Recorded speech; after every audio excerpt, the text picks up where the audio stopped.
ছেলে তো এখন স্কুলে আছে, এখন কি করে কথা বলাবো?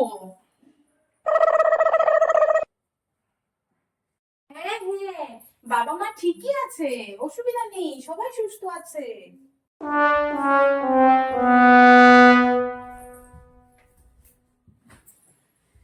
হ্যাঁ হ্যাঁ, আমিও সুস্থ আছি, আর বাড়ির সবাই সুস্থ আছে।